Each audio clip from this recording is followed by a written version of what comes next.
العالمين الرحمن الرحيم مالك يوم الدين إياك نعبد وإياك نستعين اهدنا الصراط المستقيم صراط الذين أنعمت عليهم غير المغضوب عليهم ولا الضالين.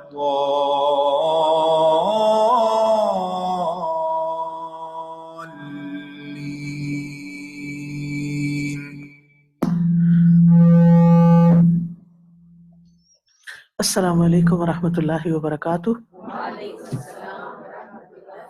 کیا حال ہے سب کا؟ تھکاوٹ اتر گئی؟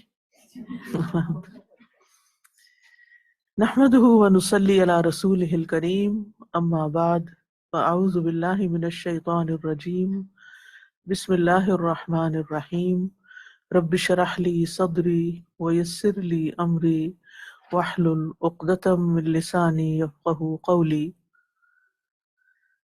الحمد للہ الواحد الاحد الفرد الصمد الذي لم يلد ولم يولد ولم يكن له كفوا احد، لا الہ الا اللہ وحدہ لا شریک له، له في ملکہ لا شریک له في ملکہ وسلطانہ، ولا مثل له في اسمائہ وصفاتہ وبرہ واحسانہ۔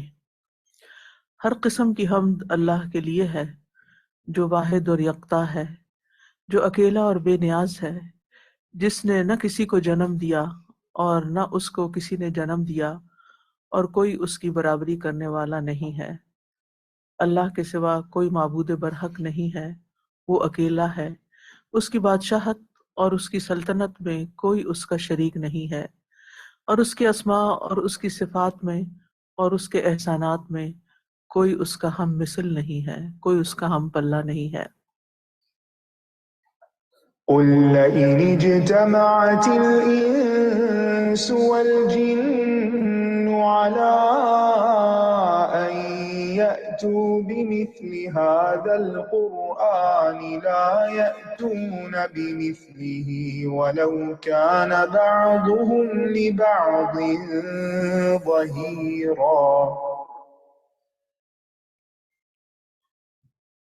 کہہ دیجئے اگر تمام انسان اور جن اس بات پر جمع ہو جائیں کہ وہ اس قرآن کی مانند کچھ اور لے آئیں تو وہ اس جیسا نہ لا سکیں گے، اگرچہ ان میں سے بعض کے مددگار بن جائیں۔ ہم پڑھ رہے تھے 5واں باب، علم نزول القرآن۔ نزول کا مطلب کیا ہے؟ نزول کا کیا مطلب ہے؟ بلندی سے نیچے آنا۔ اور تنزیل کا مطلب بتدریج کسی شے کو اوپر سے نیچے لانا۔ نزول قرآن یا تنزیل قرآن کیوں ہوا؟ اس کے کیا مقاصد تھے؟ کون کون سے مراحل تھے؟ ان تمام باتوں کا علم علم نزول قرآن کہلاتا ہے۔ نزول قرآن کے مقاصد کیا تھے؟ نمبر 1 کہ آپ اللہ سبحانہ وتعالیٰ کے احکامات لوگوں تک کھول کھول کر پہنچائیں اور انہیں خبردار کریں کہ آئندہ ان کے ساتھ کیا ہونے والا ہے، وہ کیوں پیدا کیے گئے ہیں۔ انسانوں کو ان کے اچھے اور برے انجام سے باخبر کیا جائے، اس سے پہلے کہ وہ انجام سامنے آئے ان کو بتا دیا جائے۔ نمبر 3 متقی افراد کی رہنمائی کی جائے۔ نمبر 4 محدود وقت، علاقے اور مخصوص قوموں کی بجائے قرآن مجید تمام بنی نوع انسان کے لیے بلا قید رنگ و نسل اور زمان و مکان نازل کیا جائے، یعنی یہ کتاب سب کے لیے۔ نمبر 5 گزشتہ الہامی کتب میں شریعت کے احکام وقتی اور علاقائی ضرورت کے مطابق تھے، قرآن نے آ کر اس شریعت کو دائمی اور آفاقی بنا دیا۔ آفاقی کا کیا مطلب ہے؟ پورے جہان والوں کے لیے۔ نمبر 6، گزشتہ کتب میں احکامات الہی ہونے کے باوجود ان میں تحریف ہو جانے کی وجہ سے ان پر عمل کرنا ممکن نہ رہا۔ قرآن اس لیے نازل کیا گیا کہ اس میں بغیر کسی تحریف اور تبدیلی کے عمل کرنا آسان اور ممکن رہے۔ نمبر 7، امامت یعنی دنیا کی رہنمائی کی ذمہ داری یہود و نصارہ کی بجائے امت مسلمہ کو دی گئی۔ نبی آخر الزمان صلی اللہ علیہ وسلم بنی اسرائیل کی بجائے بنی اسماعیل میں مبعوث ہوئے۔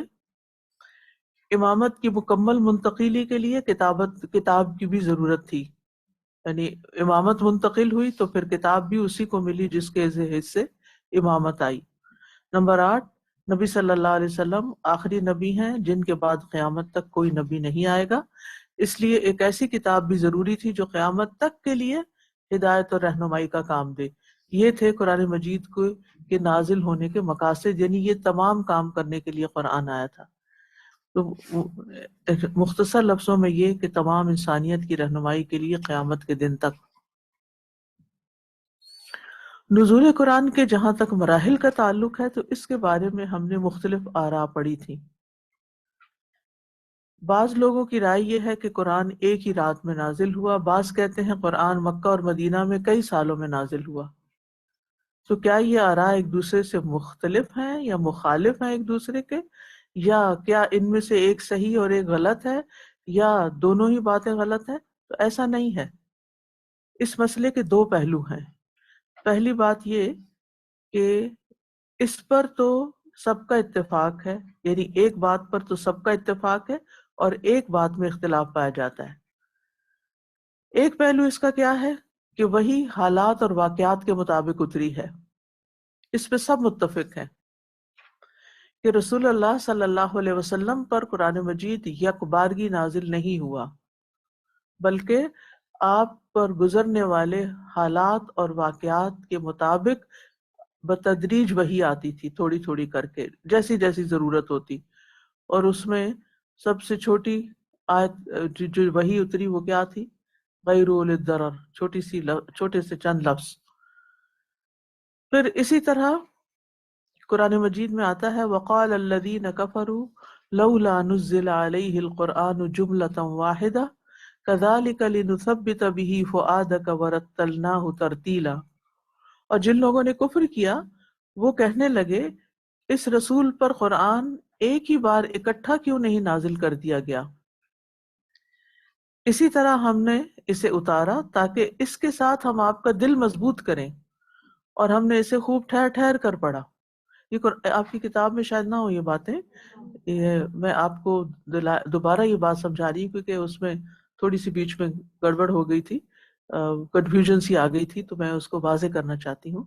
اور یہ سوال اٹھتے ہیں لوگوں کے کہ کہیں قرآن کے بارے میں انزلہ اور کہیں آیا ہے نزلہ، تو اس میں فرق کیا ہے؟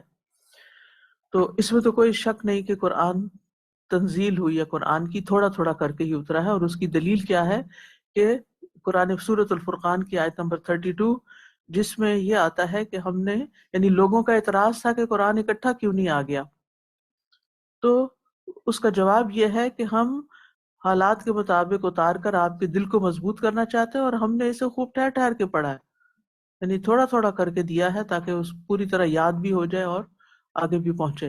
اور پھر سورۃ الاسراء کی آیت اور بھی بہت واضح ہے وَقُرْآنًا فَرَقْنَاهُ لِتَقْرَأَهُ عَلَى النَّاسِ عَلَى مُكْثٍ وَنَزَّلْنَاهُ تَنزِيلًا، اور قرآن کو ہم نے جدا جدا کر کے نازل کیا تاکہ آپ اسے لوگوں پر ٹھہر ٹھہر کر پڑھیں، اور ہم نے اسے تھوڑا تھوڑا کر کے نازل کیا۔ یہ تو خود قرآن بتا رہا ہے کہ کس طرح نازل ہوا ہے، عَلَى مُكْثٍ وَنَزَّلْنَاهُ تَنزِيلًا، ٹھیک ہے۔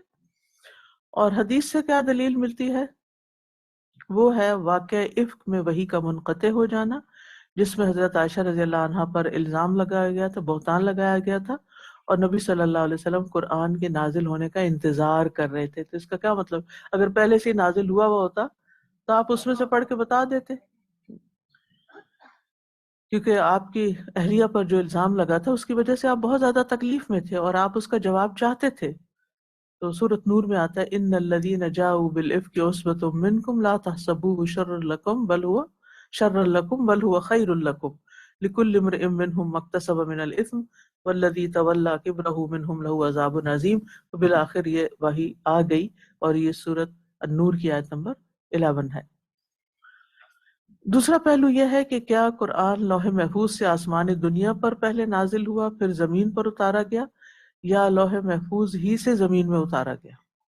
ایک سوال یہ بھی، یعنی یہ کتاب کیا ہے؟ لوح محفوظ میں ہے. تو لوح محفوظ سے کیا آسمان دنیا پہ پہلے اتارا گیا یا سیدھا زمین پہ آیا؟ جی،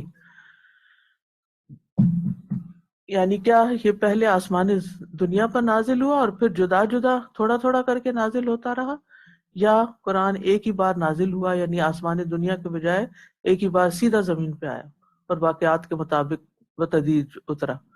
اس میں اختلاف ہے. اختلاف کی وجہ یہ ہے کہ بعض آیات ہیں جو اس بات پر دلالت کرتی ہیں کہ قرآن ایک ہی وقت میں نازل ہوا، جیسا کہ اللہ تعالیٰ کا فرمان ہے شہر رمضان الذی انزل فیہ القرآن. تو اب اس سے لوگ کیا کہتے ہیں کہ قرآن وہ مہینہ ہے جس میں قرآن نازل کیا گیا، سارا ہی اتر آیا. اور اللہ تعالیٰ کا فرمان ہے انا انزلناہ فی لیلۃ القدر. ٹھیک ہے، تو علماء کرام نے قرآن کے نزول میں ان اقوال پر اختلاف کیا ہے، اور ان میں سے سب سے زیادہ مشہور دو قول. نمبر ایک، قرآن ایک ہی بار لوح محفوظ سے لیلۃ القدر میں آسمان دنیا پہ نازل ہوا تھا. ٹھیک ہے، یہ مشہور بات ہے. اور پھر وہاں سے یعنی کہ لیلۃ القدر میں ایک دفعہ ہی نازل ہو گیا اور اس کے بعد تھوڑا تھوڑا کر کے 23 سال میں نازل ہوا. ابن عباس اللہ سبحانہ وتعالیٰ کے اس قول کے بارے میں کہتے ہیں انا انزلناہ فی لیلۃ القدر کے بارے میں کہ قرآن لیلۃ القدر کی رات کو ایک ہی دفعہ نازل ہوا اور اللہ نے قرآن کو اپنے پیغمبر پر تھوڑا تھوڑا کر کے ایک دوسرے کے پیچھے نازل کیا. ٹھیک، اچھا. اسی طرح قرآن کو نازل کرنا قرآن کی کرامت اور اس کے عظیم مرتبے کو اوپر والی دنیا میں عالم علوی میں ظاہر کرنا مقصود تھا. یعنی لوح محفوظ سے جب آسمان دنیا پہ لایا گیا اور جس جگہ پہ اتارا گیا اس کو بیت العزت کہا گیا، تو یہ دراصل قرآن کو عزت دینا یہاں مقصود تھا، اس لیے یہ اہتمام کیا گیا. ٹھیک ہے. بدر الدین زرکشی کہتے ہیں اگر یہ کہا جائے کہ آسمان پر ایک ہی مرتبہ اس کے نازل کرنے کا راز کیا ہے، تو اس میں قرآن پاک کے مرتبے کی عظمت ہے اور جس ہستی پر نازل ہوا ان کی عظمت ہے.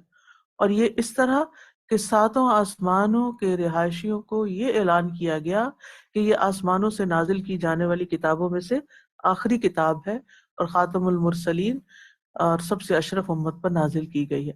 یعنی ایسا کیوں کیا گیا؟ سوال یہ پیدا ہوتا ہے نا کہ اگر اتارا گیا یہ اخبارگی اور پھر وہ آسمان دنیا تک ہی اتار دیا گیا اور بیت العزت میں اتار دیا گیا، تو ایسا کیوں کیا گیا؟ تو ایک ہی لفظ میں جواب ہے کہ قرآن پاک کی عظمت کی خاطر، کیونکہ آسمان والوں کو بھی اس کی اہمیت اور عظمت کا علم ہو. ٹھیک. اور جہاں تک اس بات کا تعلق ہے تو کہ لیلۃ القدر کو اتارا گیا تو سارا بیک وقت نہیں اتارا گیا. یعنی ابتدا، دوسری بات یہ کہ اس کی ابتدا لیلۃ القدر کو ہوئی تھی. ٹھیک ہے، یعنی یہ جو آتا ہے نا انا انزلناہ فی لیلۃ القدر، تو اس سے مراد یہ نہیں کہ سارا اتار دیا گیا، بلکہ اس سے مراد اتارنا شروع ہوا. اور رہا یہ مسئلہ کہ جبریل علیہ السلام کس طرح وحی لے کر اترتے تھے، تو اس میں کوئی شک نہیں کہ جبریل علیہ السلام براہ راست اللہ سبحانہ تعالیٰ سے سنتے تھے اور پھر لا کر نبی صلی اللہ علیہ وسلم کے دل پر اتارتے تھے. اور پھر جب آپ پر اتارتے تھے تو آپ کے کان اس وحی کو سنتے تھے اور آپ کا دل اس کو حفظ کر لیتا تھا. اور اسی کے بارے میں آتا ہے وَإِنَّكَ لَتُلَقَّى الْقُرْآنَ مِن لَّدُنْ حَكِيمٍ عَلِيمٍ. تو یہ تلقی ہوئی ہے. تلقی کیا ہوتی ہے؟ کہیں سے پڑھ کے لکھ کے لے آنا، یعنی بیت العزت سے وہ پڑھ کے لکھ کے لے آتے تھے؟ نہیں، تلقی ہوتی ہے یعنی فَتَلَقَّى آدَمُ مِن رَّبِّهِ كَلِمَاتٍ. یہ پڑھ چکے ہیں نا آپ؟ تو آدم علیہ السلام نے کیا کیا تھا؟ اپنے رب سے کچھ کلمات سیکھے. تو وہ کہیں سے لکھے ہوئے ملے تھے ان کو؟ نہیں، اللہ تعالیٰ نے براہ راست ان کو سکھائے تھے. ٹھیک ہے. اب تلقی ہوتی ہے جیسے استاد آپ کو جیسے سکھاتا ہے نا، یعنی کہلواتا ہے، پھر آپ اس کو کہتے ہیں. تو یہ تلقی کا عمل ہوتا ہے، براہ راست لینے کا. ٹھیک ہے.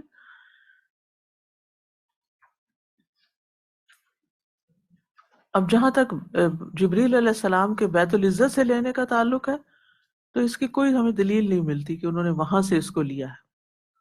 لیکن یہ ہمیں ضرور پتہ چلتا ہے کہ قرآن مجید اللہ تعالیٰ کا کلام ہے، اور انہوں نے اللہ تعالیٰ سے براہ راست لیا ہے.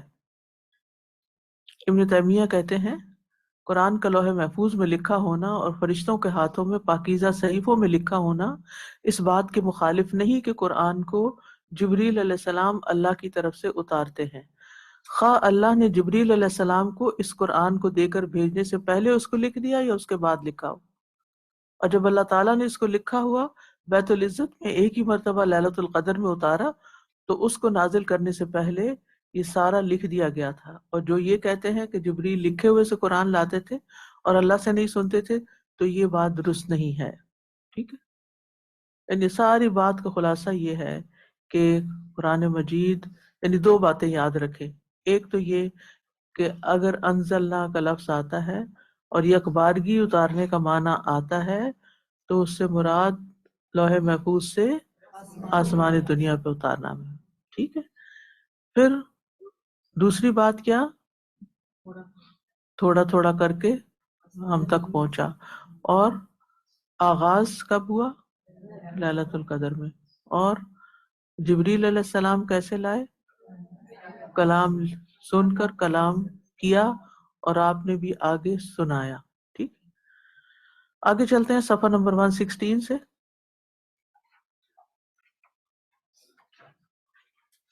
نمبر 6، گزشتہ انبیاء کے حالات. گزشتہ انبیاء نے دعوت و تبلیغ کی راہ میں جو مشکلات اٹھائیں، ان کے واقعات بیان کر کے بھی نبی اکرم صلی اللہ علیہ وسلم کے دل کو مضبوط کیا جاتا. فاصبر کما صبر اولو العزم من الرسل، پس آپ صبر کیجئے جیسا کہ اولو العزم رسولوں نے صبر کیا. ان اقوام کا انجام بھی یاد دلایا جاتا جو اپنے انبیاء کو جھٹلانے کے بعد قہر الہی کا شکار ہو کر تباہ و برباد ہو گئیں، اور یہ بھی بتایا جاتا کہ اللہ کا طریقہ یہی رہا ہے. وَكُلًّا نَقُصُّ عَلَيْكَ مِنْ أَنْبَاءِ الرُّسُلِ مَا نُثَبِّتُ بِهِ فُؤَادَكَ، اور یہ سب کچھ ہم آپ پر رسولوں کی خبروں میں سے بیان کر رہے ہیں تاکہ اس کے ذریعے آپ کے دل کو جما دیں. ٹھیک ہے. یعنی آہستہ آہستہ یہ جو ساری دلائل دیے جا رہے ہیں وہ کیا ہیں کہ نبی صلی اللہ علیہ وسلم پر بتدریج قرآن کیوں نازل ہوا، تھوڑا تھوڑا کر کے کیوں نازل ہوا. تو گزشتہ انبیاء کے حالات کیوں اتارے گئے آپ پر؟ تاکہ آپ کے دل کو تسلی ہو. وہ واقعات جو تھے گزشتہ انبیاء کے، وہ بھی اگر آپ دیکھیں تو موسیٰ علیہ السلام کا واقعہ کتنی دفعہ آتا ہے، ہر سپارے میں آتا ہے. رحمۃ اللہ. اس کی کیا وجہ ہے کہ موسیٰ علیہ السلام کا واقعہ اتنا زیادہ آتا ہے؟ مماثلت کس چیز کی ہے؟ غور کیجئے نا. نہیں وہ پہلی امت تو تھی، لیکن یہ ہے کہ بنی اسرائیل تو پہلے سے ہی مسلمان تھی نا. ٹھیک ہے. یہ وجہ نہیں ہے. وجہ یہ ہے کہ موسیٰ علیہ السلام کا مقابلہ کس سے تھا؟ فرعون سے. فرعون کون تھا؟ بہت سرکش متکبر. آپ کا مقابلہ کس سے تھا؟ ابو جہل سے. ابو جہل کو آپ نے کیا فرمایا تھا کہ وہ اس امت کا فرعون ہے. ٹھیک ہے نا. اس کا تکبر اور اس کی سرکشی کی وجہ سے. اور ان لوگوں نے آپ کا جینا محال کر رکھا تھا، حتیٰ کہ آپ کو مکہ سے نکلنا پڑا. تو آپ کا مقابلہ بھی انتہائی سرکش قسم کے سرداروں سے تھا، ابو لہب سے، ابو جہل سے، اور پھر عتبہ اور شیبہ اور یہ جو سب لوگ تھے، ان سب نے آپ کو بہت ستایا ہوا تھا. تو جس کی وجہ سے آپ پریشان بھی ہوتے تھے اور آپ کے لیے کام کرنا بہت مشکل ہو گیا تھا. تو آپ کو بار بار وہ واقعات سنا کر تسلی دی جاتی تھی کہ بالآخر کامیابی کس کی ہوئی؟ موسیٰ علیہ السلام کی. اللہ نے کس طرح انتظام کیا اور ان کو وہاں سے نکال لیا. تو اللہ تعالیٰ آپ کی بھی مدد کرے گا. ٹھیک ہے.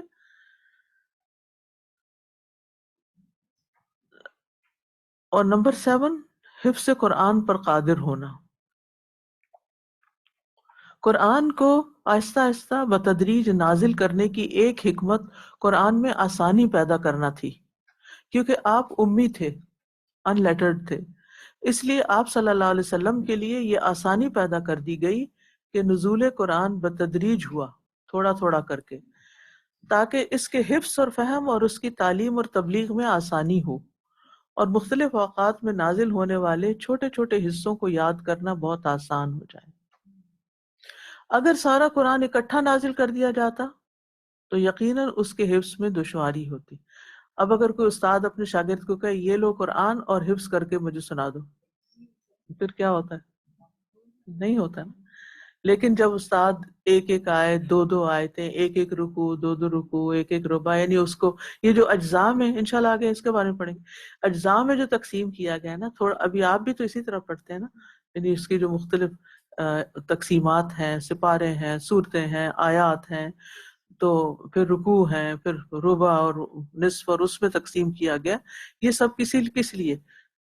تاکہ حفاظ کو بھی آسانی ہو اور عام پڑھنے والوں کو بھی آسانی ملے۔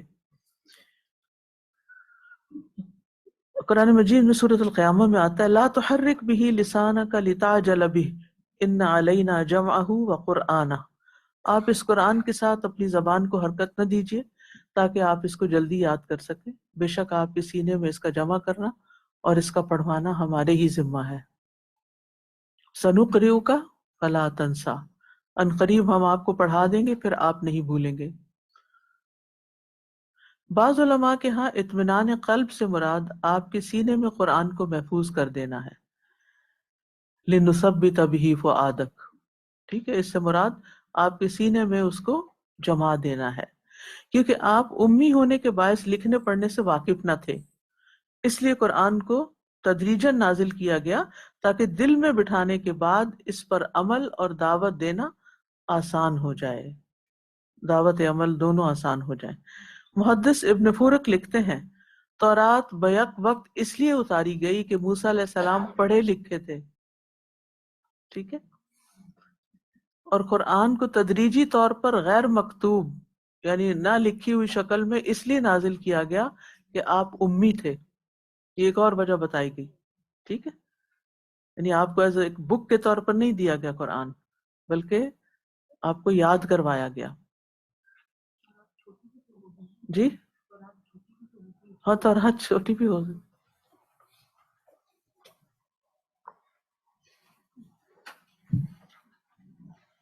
نمبر 8، احکام شریعت میں تدریج۔ عرب اپنی بری عادات اور اخلاق اور غیر انسانی کاموں میں اتنا آگے بڑھ چکے تھے اور اس قدر پختہ ہو چکے تھے کہ انہیں ایک دم سے روکنا ممکن نہ تھا۔ شرک جیسی عظیم گمراہی میں اہل عرب مبتلا تھے، آخرت کے بارے میں ان کا عقیدہ انتہائی گمراہ کن تھا۔ ان کا خیال تھا کہ اگر اللہ تعالیٰ نے بالفرض ان کے اعمال کے بارے میں ان سے جواب طلب کیا تو ان کے بنائے ہوئے شریک انہیں سزا سے بچا لیں گے۔ آج مسلمانوں کا کیا حال ہے؟ ان کا کیا عقیدہ ہے؟ خدا جو پکڑے، سنا یہ شعر، خدا جو پکڑے چھڑا لے محمد، محمد کا پکڑا چھڑا کوئی نہیں سکتا۔ تو اس قسم کی باتیں کرتے ہیں، اللہ رحم کرے ہمارے ہی مسلمان، کہ اگر اللہ تعالیٰ نے پکڑا تو محمد صلی اللہ علیہ وسلم ہے نا وہ چھڑا لیں۔ اس لیے آپ دیکھیں عمومی طور پر لوگوں کے ہاں اللہ تعالیٰ کی شان میں تعریف اور حمد اور مدح کم ملے گی، نعتیں زیادہ ملے گی۔ اللہ تعالیٰ کو خوش کرنے سے زیادہ وہ محمد صلی اللہ علیہ وسلم کو خوش کرنے کی کوشش کرتے ہیں تاکہ ہمیں چھڑا لیں اور ہم اپنی خواہشات کے مطابق ہی زندگی بسر کریں، حلال کریں، حرام کریں، گناہ کریں، ثواب کریں، بس ہمیں کوئی چھڑانے والا ہونا چاہیے۔ تو عربوں کے ہاں بھی یہی تھا، وہ کیا کہتے تھے بتوں کی پوجا ہم کیوں کرتے ہیں؟ یا ما نعبدہم الا لیقربونا الی اللہ زلفی، اللہ تعالیٰ تو بہت بڑی چیز ہے، ہم تو وہاں تک نہیں پہنچ سکتے، تو ہم ان بتوں کی سیوا اس لیے کرتے ہیں تاکہ یہ ہمیں اللہ کے قریب کر دیں۔ تو اس طرح یا اس سے ملتے جلتے کانسیپٹ جو ہے نا وہ ہمارے اندر نہیں ہونے چاہیے۔ ہم میں سے ہر شخص اپنے عمل کا خود ذمہ دار ہے اور اس کو اللہ تعالیٰ کے سامنے جا کے جواب دینا ہوگا۔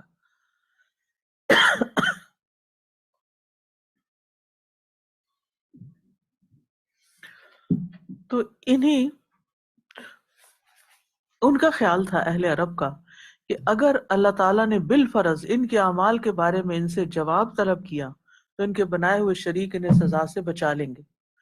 انہی باطل تصورات کو ختم کرنے کے لیے سب سے پہلے بنیادی عقائد یعنی عقیدہ توحید اور آخرت پر زور دیا گیا، پھر احکامات نازل ہوئے.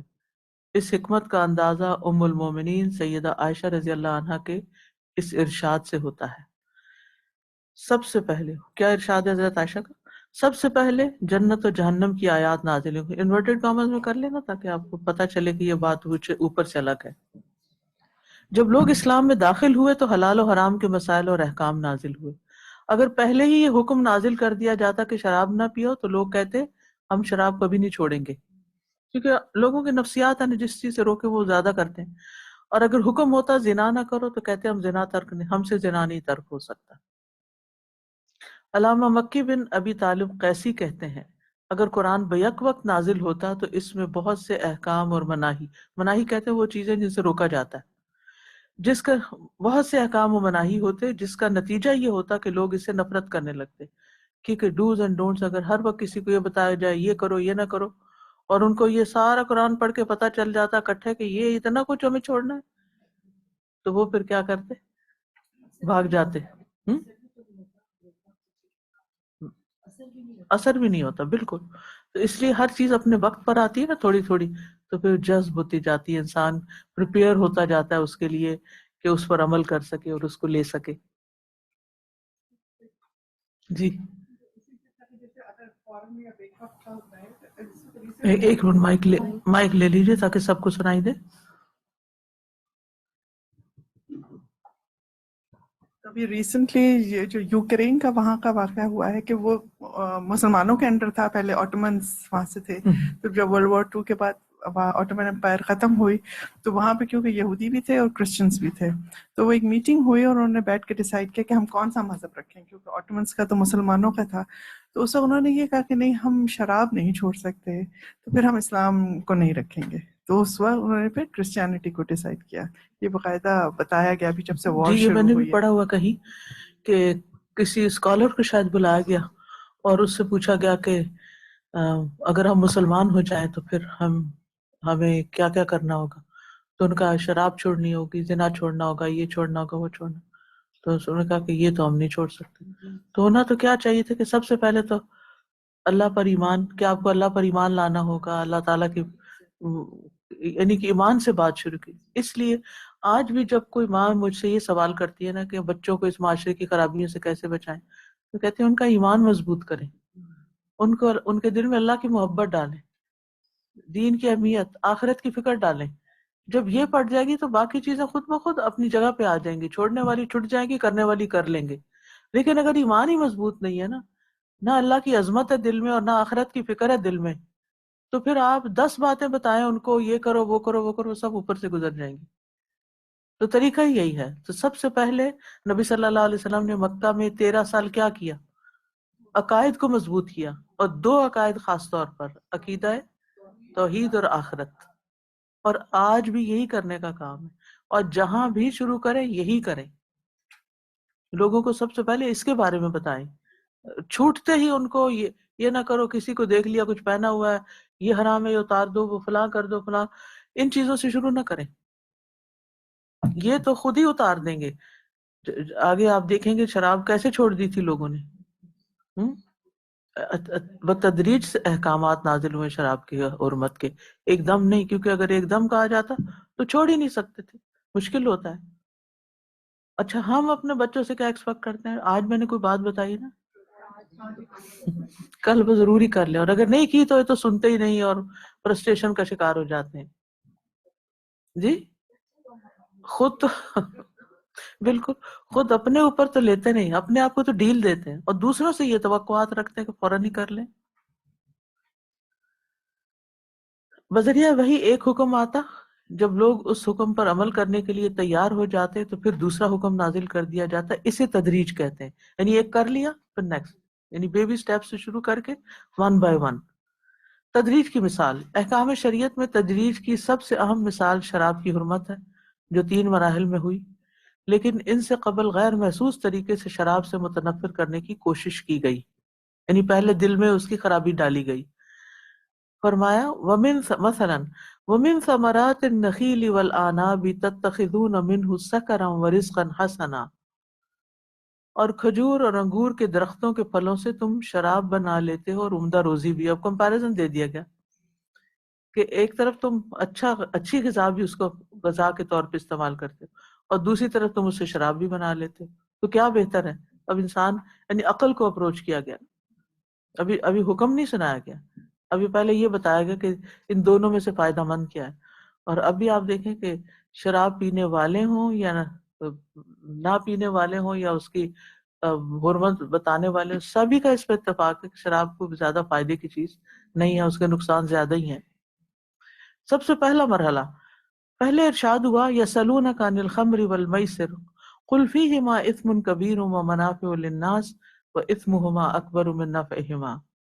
وہ آپ سے شراب اور جوئے کے بارے میں پوچھتے ہیں، کہہ دیجئے کہ ان میں بڑا گناہ ہے اور لوگوں کے لیے فائدے بھی ہیں، اور ان دونوں کا گناہ ان دونوں کے نفع سے زیادہ بڑا ہے۔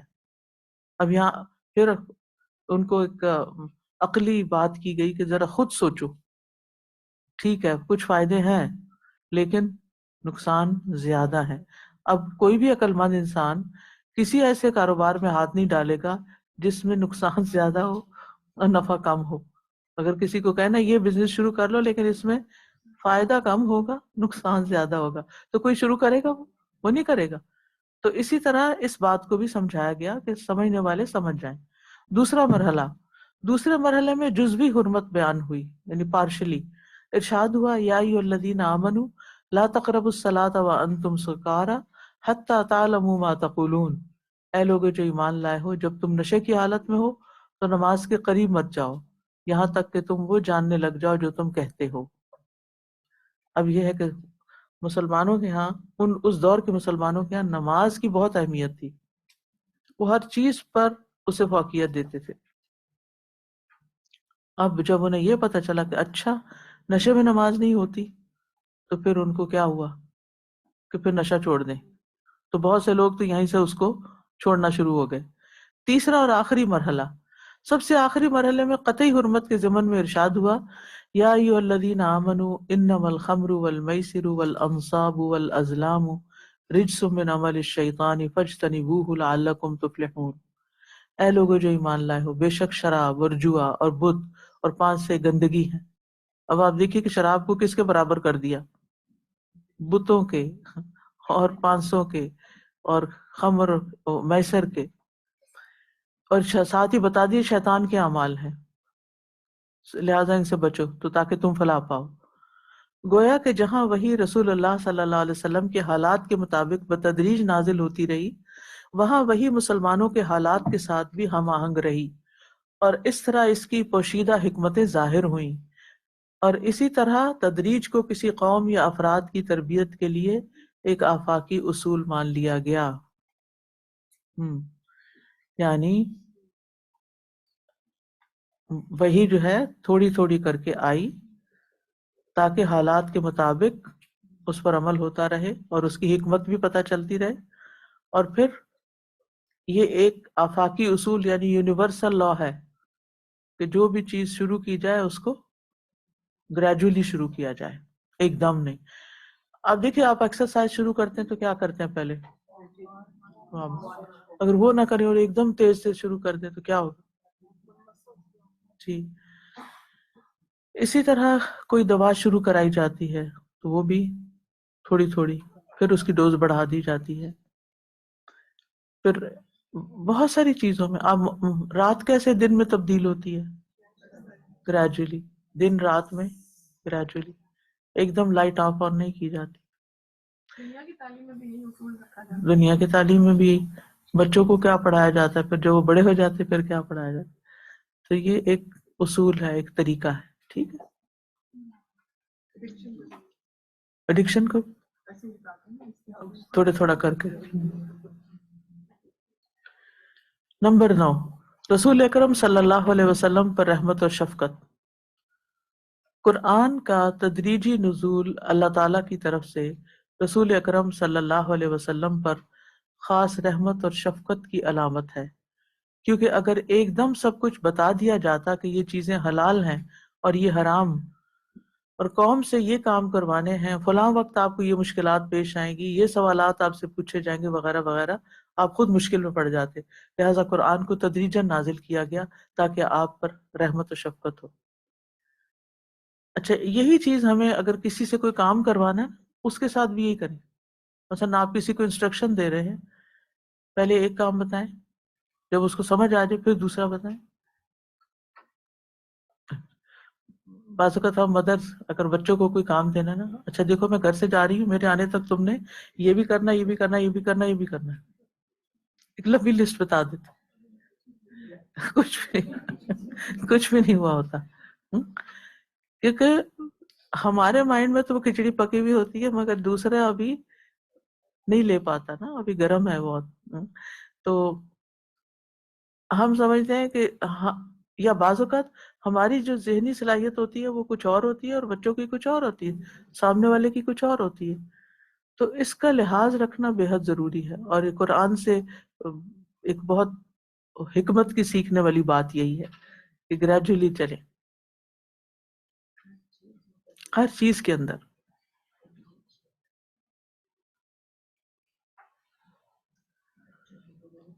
طٰہٰ ما انزلنا علیک القرآن لتشقی، طٰہٰ ہم نے یہ قرآن آپ پر اس لیے نازل نہیں کیا کہ آپ مشکل میں پڑ جائیں.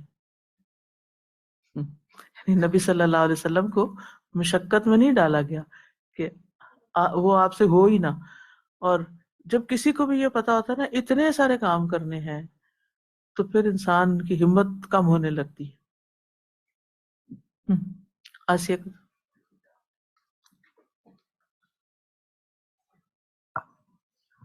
اسی طرح کسی کو قرآن کی تعلیم کی طرف، اس کورس کی طرف بھی بلانا ہو، ہم سبھی ایمبیسڈرز ہیں.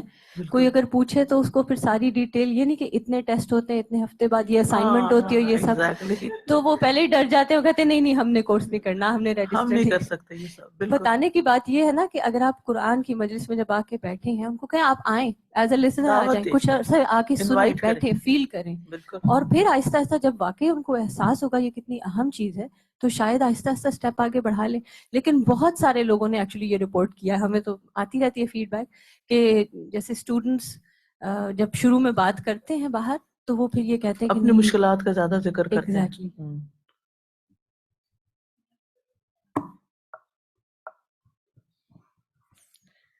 یہ جو اپنی مشکلات، یعنی کہ چاہے یہ مشکلات ہوں یا کوئی اور مشکلات ہوں، ان کا رونا اور ان کا ذکر کرتے رہنا ہر ایک سے جس سے ضرورت ہے. کچھ لوگوں کو تو بتانے کی ضرورت ہوتی ہے تاکہ کوئی مشورہ لیا جا سکے، لیکن ایسے ہی ہر ایک کے سامنے ذکر کر کے اور بعض اوقات irrelevant لوگوں کے سامنے ذکر کر کے تو ہم اپنی ہی قدر کھوتے ہیں، فائدہ کچھ نہیں ہوتا. آج میں نے صبح ایک اتنی خوبصورت بات پڑھی تھی، لیکن وہ مجھے نظر نہیں آ رہی کہیں، جو اسی تدریج سے متعلق تھی. اور ہاں، اپنی مشکلات کا ذکر صرف اللہ سبحانہ و تعالیٰ سے کرنا اور اس پر توکل کرنا، اس پر بھروسہ کرنا، اس کی طرف رجوع کرنا اور اس سے کثرت سے دعائیں مانگنا، یہ کس طرح انسان کو اجر میں بھی آگے بڑھاتا ہے اور مسائل کے حل کرنے میں بھی آسانی پیدا ہوتی ہے. جب ہم بہت زیادہ ذکر ادھر ادھر کرتے ہیں نا تو 10 طرح کے مشورے مل جاتے ہیں اور پھر کوئی بھی کسی مشورے پر بھی ہم عمل کرنے کے قابل نہیں ہوتے اور ایک کنفیوژن کا شکار ہو جاتے ہیں. وہ تو اجر کے اعتبار سے ٹھیک کسی وقت دیکھوں گی میں تو میں انشاءاللہ آپ کو. جی مجھے خیال آ رہا تھا استاذہ جی، ہم یہ تدریج والا لیسن ساری کائنات ہمیں دے رہی ہے. اب دیکھیں کہ پودوں پہ جب پتے آنے لگتے ہیں اب اس موسم کے بعد تو کیسے سلولی گریجولی کس کوپل سے لے کے آگے وہ گرو کر رہے ہوتے ہیں. بیبی جب فارم ہوتا ہے تو it takes 9 months for the baby to be formed and delivered.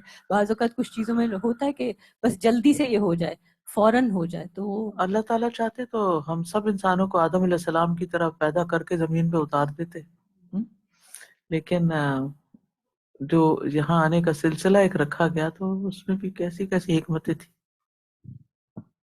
کتاب میں بھی تدریج اس کتاب میں تو بہت ہی تدریج ہے، ابھی آگے چلے نا آپ.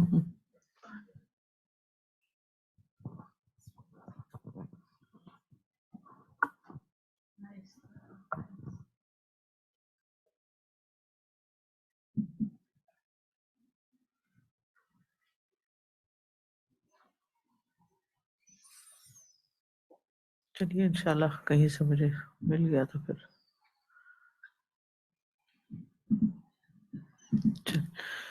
پھر مشکلات اور ان کا حل. نمبر 10، قرآن رفتہ رفتہ نازل ہو کر رسول اللہ صلی اللہ علیہ وسلم اور اہل ایمان کی تعلیم و تربیت کرتا رہا اور مشکلات میں ان کی رہنمائی کرتا رہا. قیدیوں کے بارے میں بروقت ہدایات کا نزول ہوا. مثلا غزوہ بدر کے موقع پر قیدیوں کے بارے میں ہدایات دی گئیں. ما کان لنبی، اس سے پہلے تو کبھی قیدی ہاتھ ہی نہیں آئے تھے، تو اس سے پہلے ہی حکم نازل ہوتا تو وہ irrelevant ہوتا. ما کان لنبی ان یکون له اسرا حتی یثخن فی الارض تریدون عرض الدنیا واللہ یرید الاخرہ واللہ عزیز حکیم. کسی نبی کے لیے جائز نہیں کہ اس کے لیے قیدی ہوں یہاں تک کہ وہ زمین میں اچھی طرح خون بہا لے.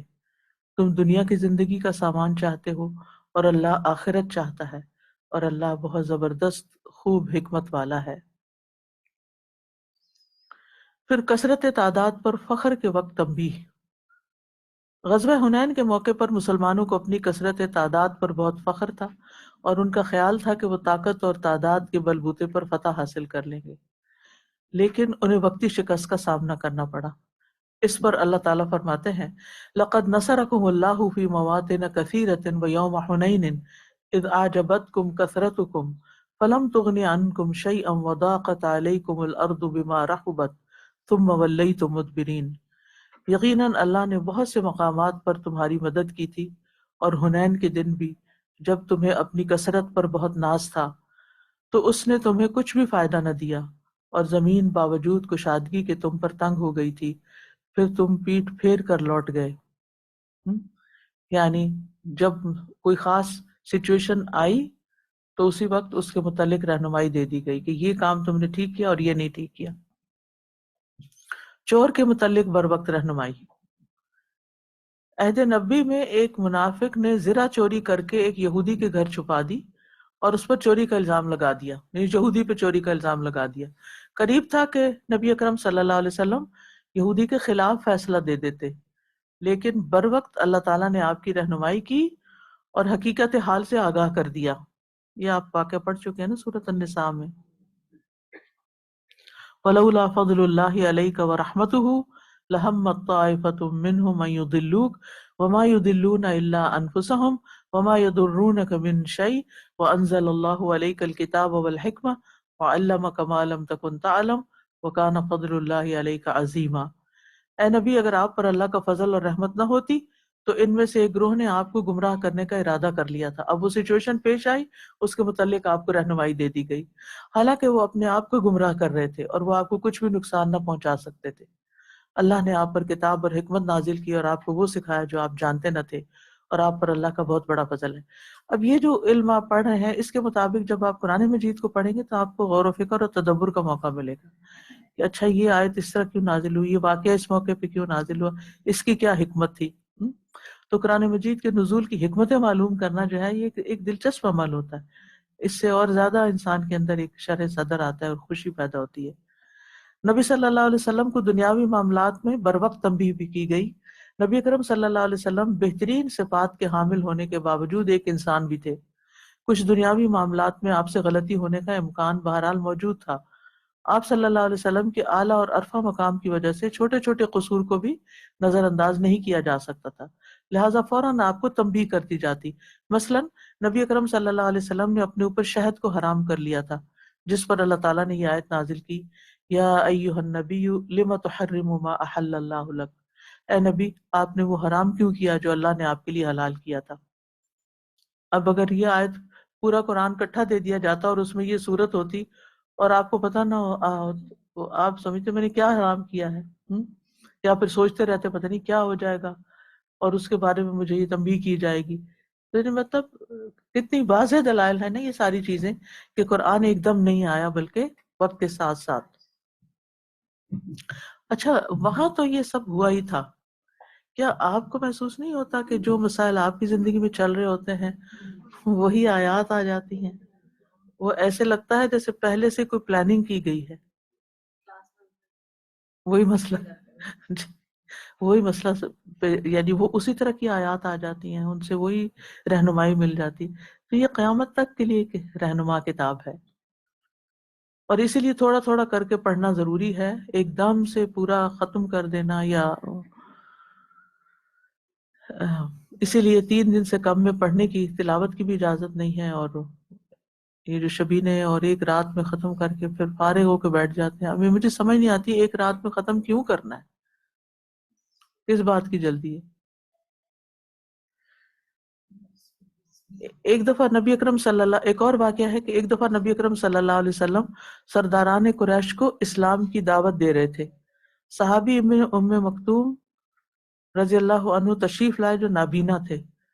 نبی صلی اللہ علیہ وسلم کو اس موقع پر ان کی مداخلت پسند نہ آئی.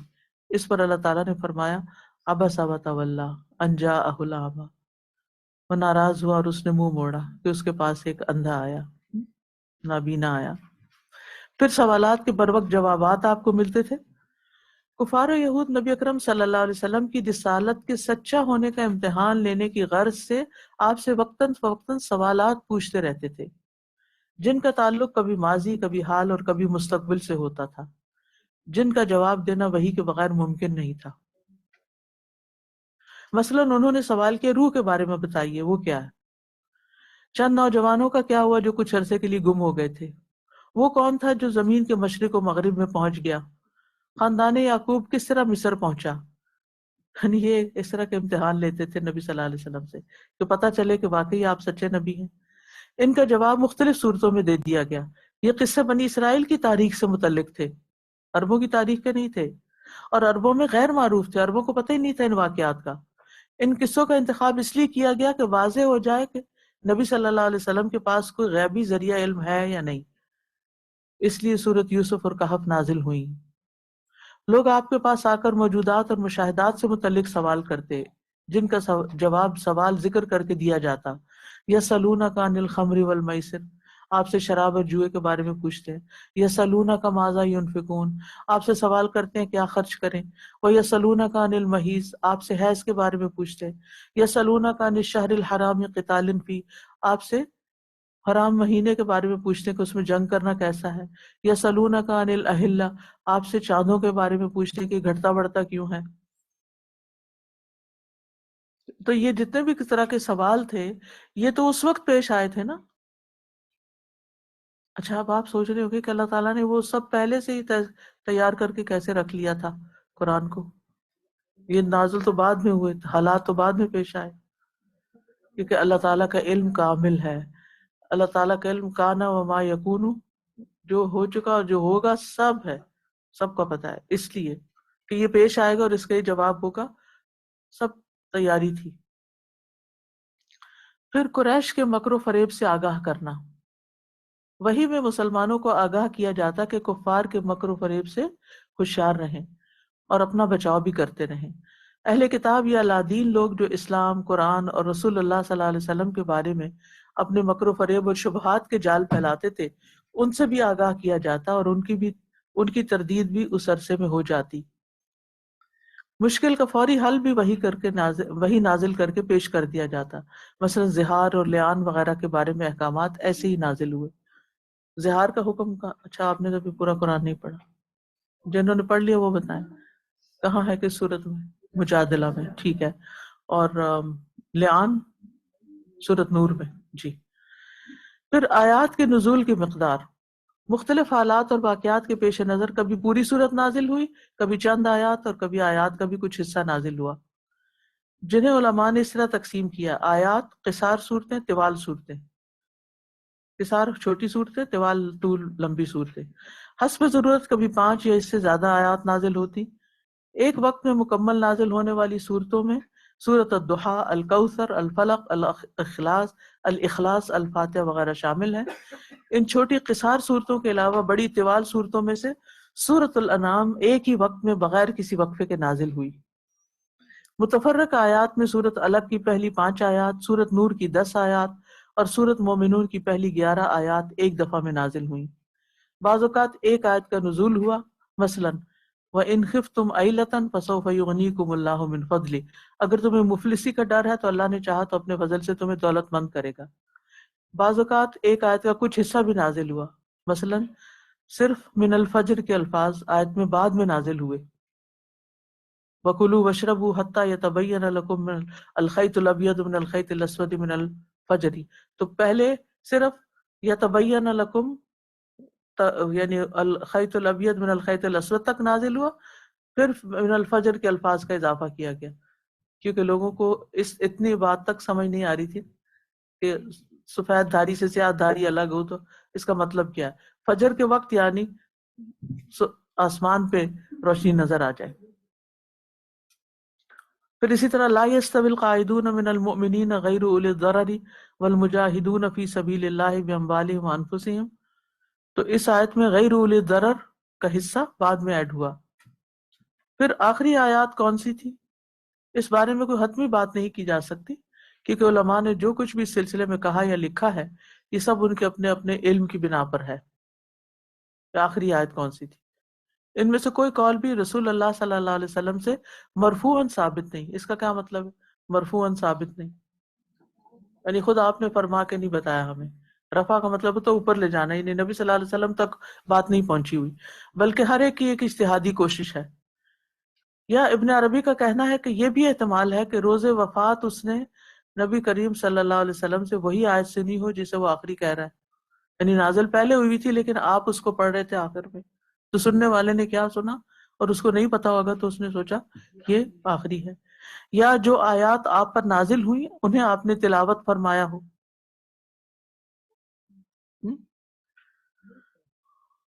جی، یا اس نے یہ سمجھا ہو کہ آپ کی تلاوت شدہ آخری آیت ہی آخری آیت ہے جو نازل ہوئی، یعنی جو سب سے آخر میں آپ نے وفات سے پہلے پڑھا لوگوں نے سمجھا کہ یہی سب سے آخری ہے۔ ٹھیک ہے، اب جو سوالات ہیں یہاں، نزول قرآن سے کیا مراد ہے؟ کیا مراد ہے؟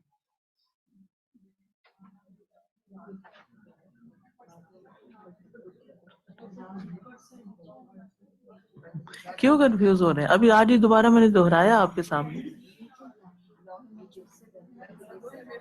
نزول قرآن سے مراد قرآن مجید کا نازل ہونا لوح محفوظ سے بیت العزت پر اور پھر جبریل علیہ السلام کے ذریعے نبی صلی اللہ علیہ وسلم کے قلب مبارک پر۔ ٹھیک ہے، ٹھیک ہے۔ نزول قرآن کے مقاصد کیا ہیں؟ کئی مقاصد ابھی آج ہی ختم ہوئے نا سارے بڑے۔ نزول قرآن کے مراحل پر نوٹ لکھیے، مراحل بھی وہی ہیں، پہلے سٹیپ سے اوپر سے بیت العزت پر اور پھر وہاں پھر آسمان دنیا پر، پھر زمین پر۔ قرآن مجید کو لوح محفوظ سے آسمان دنیا کے بیت العزت میں اتارنے کی حکمت کیا ہے؟ بیت العزت میں کیوں اتارا گیا؟ دیکھیں لفظ عزت سے ہی یاد رکھیں، عزت دینے کے لیے، اہمیت کی وجہ سے، اور کیا وجہ تھی؟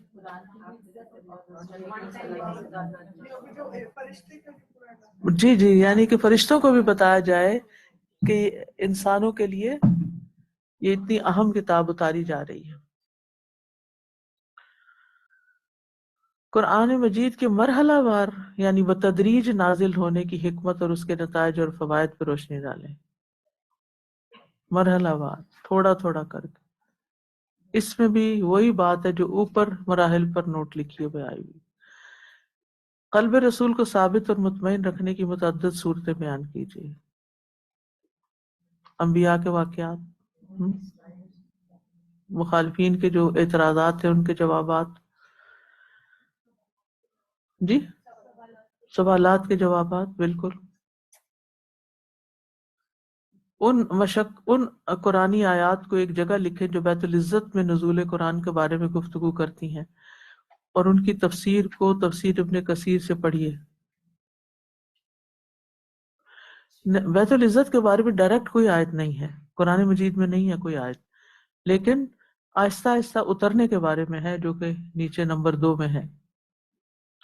مدرجہ بالا آیت کی تفسیر درج شدہ کتب تفاسیر سے پڑھیں. اب انشاءاللہ لائبریری کو ہم سیٹ کر رہے ہیں، تو آپ سے میری ریکویسٹ ہے کہ جس وقت آپ کو اجازت مل جائے تو ایک اس کی زیارت کر لیجیے گا. اور اس میں کم از کم جو تفاسیر رکھی ہوئی ہے نا، ان کو نکال کے ان کے نام، آتھر کا نام، اور اندر سے کھول کے، کیونکہ ریفرنس تو آپ کو بتاتی رہتی ہوں کبھی کبھی کہ ابن کثیر یہ کہتے ہیں، فلاں یہ کہتے ہیں، لیکن وہ کہاں کہتے ہیں، کتنی بڑی کتاب ہے، کتنے والیوم کی ہے، کس طرح کی پرنٹنگ ہے، اگر آپ اس کو کھول کے پڑھیں تو اس کو کتنی سمجھ آتی ہے خود پڑھنے سے. کیونکہ اگلا مرحلہ یہی ہے نا کہ جب سیکھ لیں تو پھر اس کے بعد آپ سکھانے کے لیے آپ کو کتابوں کا پتہ ہونا چاہیے، تاکہ آپ براہ راست پڑھ بھی سکیں ان چیزوں کو. ٹھیک ہے، اور کوئی بات آپ کہنا چاہیں؟ 2 منٹ ہیں آپ کے، آپ کہہ سکتے ہیں. کل انشاءاللہ نیا باب شروع کریں گے.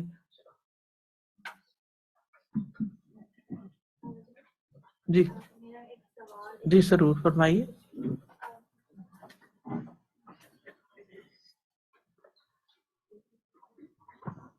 ہم نے ابھی جیسے پیج نمبر 121 میں پڑھا کہ کچھ صورتیں ایک ساتھ آئیں، کچھ وقفاً پہ آئیں. اب ہم جب قرآن پڑھ رہے ہیں تو ہمارے سامنے جیسے سورہ بقرہ ہے، سورہ آل عمران ہے، سب صورتوں کے نام ہیں. تو میرے ذہن میں تھوڑی سی کنفیوژن آ رہی تھی کہ یہ نام بھی اللہ تعالیٰ کی طرف سے ہی جی آ ہاں، رہا ہے. توقیفی ہے. اچھا توقیف، ان کو صحیح. توقیفی کہا جاتا جی ہے. جی جزاک آگے انشاءاللہ اس کے بارے میں پڑھیں گے. جزاک اللہ.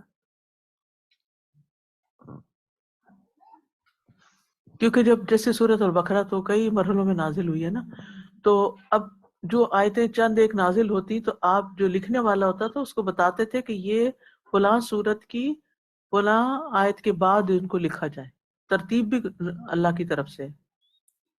میرے ذہن میں ایک بات آ رہی تھی کہ جیسے ہم تو پیدائشی مسلمان ہیں، لیکن اور جب جیسے جیسے علم سے گزر رہے ہیں تو ایک خواہش ہوتی ہے کہ پورے کے پورے قرآن پہ عمل کریں، لیکن ہمارے سامنے سارا قرآن ایک ساتھ ہے.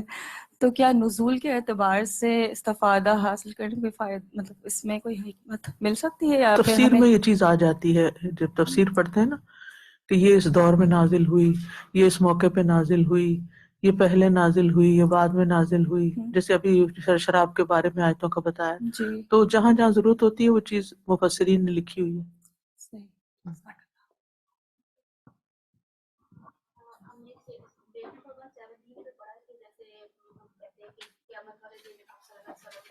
لوگ سمجھتے کہ وہ ہمیں بچا لیں گے اور ہم ان کی سفارش کروائیں گے، ایسا نہیں ہوگا. لیکن ہم نے یہ بھی پڑھا ہے کہ آپ صلی اللہ علیہ وسلم قیامت والے دن ہماری شفاعت کریں گے. تو بالکل پھر اس کریں کو ہم گے، کیسے بالکل کریں گے. تو وہ پھر انشاءاللہ کس آپ طرح سے عقیدہ پڑھیں گے نا، اس میں شفاعت کا پورا کانسیپٹ پڑھیں گے. لیکن مختصراً یہ ہے کہ شفاعت کی کئی قسمیں ہیں، ٹھیک ہے، اور اس کی کچھ کنڈیشنز بھی ہیں. ایک شفاعت کبریٰ ہے کہ آپ شفاعت کریں گے تو حساب کتاب جاری ہوگا، ٹھیک ہے. اور پھر یہ کہ آپ کی شفاعت سے کچھ لوگ جہنم سے نکالے جائیں گے، ٹھیک ہے، اور بار بار آپ جائیں گے، پھر اور نکلیں گے، پھر اور نکلیں گے. لیکن جس کے حق میں اجازت ملے گی اس کے لیے ہی شفاعت کر سکیں گے، خود سے نہیں کریں گے. کیونکہ اللہ تعالیٰ جن کے بارے میں ان سے کہے گا صرف انہی کی جی سفارش ہاں، کریں گے، وہ جی، خود سے اور نہیں. جی اصل فیصلہ اللہ ہی کا ہے. یہ آنر دیا گیا ہے نبی صلی اللہ علیہ وسلم کو. لیکن یہ عقیدہ رکھنا کہ ہم کچھ نہ کریں اور اپنی مرضیاں کریں اور پھر کوئی اور چھڑا لے گا، یہ درست نہیں. جی، یہ شراب کے متعلق 2-3-4 جگہ ابھی تک ہم پڑھ چکے ہیں. تو بینگ اے ڈینٹسٹ میں نے نوٹس کیا کہ کلینک میں جو پیشنٹ آتے ہیں جو بہت زیادہ شراب پیتے ہیں تو ان کے دانت ہاف سے زیادہ تقریباً ڈیزالو ہو چکے ہوتے ہیں. تو آئی واز سو سرپرائز کہ فرسٹ ٹائم جب میں نے دیکھا تو ایک دم میرے ذہن میں نہیں آیا کہ یہ اتنا آدھا دانت اس کا کیوں یہ ہو گیا ہے نا خراب، اندر کی سائڈ سے اسپیشلی. تو جب پھر وہ ہسٹری لینا شروع کی اس سے تو وہ پتا چلا کہ کافی زیادہ وہ ڈرنک کرتا تھا بندہ نا. تو اسی طرح پھر یہ کولڈ ڈرنکس کا تھا کہ وہ ان کی وجہ سے بھی مطلب ایروژن اس کو بولتے ہیں ہم، تو وہ شروع ہو جاتی ہے دانتوں کے اوپر نا. اور دانت حالانکہ انسان کی جو باڈی ہے سب سے زیادہ اسٹرانگیسٹ اس کی جو آؤٹر سرفیس ہوتی ہے نا انیمل، تو وہ بون سے بھی زیادہ اسٹرانگ ہوتا ہے، تو اس کو بھی یہ ڈیزالو کر دیتی. وہ جزاک اللہ. بتانا چاہ رہی تھی. یعنی ایسی غذاؤں کا استعمال یا ایسی چیزیں کھانا کہ جو باڈی کو ہارم کریں، یہ بھی منع ہے.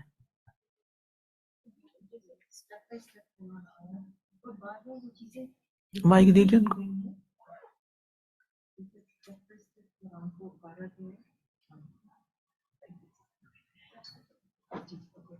اور بار بار وہ چیزیں ریپیٹ بھی کی گئی ہیں. تو Repeat بھی. وہی میں سوچی تھی کہ جیسے اب ہم نیا نیا پڑھنا شروع کرتے ہیں تو اب پہلے ایک چیز کو منع کیا گیا ہے سورہ بقرہ میں، پھر یہ کریں اور یہ نہ کریں، پھر دوبارہ بھی آ پھر اس جاتا کو ہے. دوبارہ کیا ہے، پھر اس کو انہینس کیا جا رہا ہے کہ چلیں اگر ہم لوگ بھول رہے ہیں یہ نہیں کریں تو پھر بار بار بتایا جا رہا ہے. جی ریپیٹ، بہت Repeat کیا ریپیٹیشن جا ہے رہا قرآن میں. جی. اوکے، جزاکم اللہ خیرا. سبحانک اللہم و بحمدک، اشہد ان لا الہ الا انت، استغفرک و اتوب الیک. السلام علیکم ورحمۃ اللہ وبرکاتہ.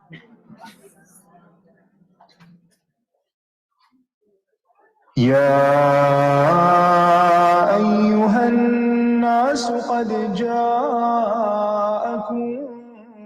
برهان من ربكم وأنزلنا إليكم نورا مبينا فأما الذين آمنوا بالله واعتصموا به فسيدخلهم في رحمة منه وفضل ويهديهم إليه صراطا مستقيما.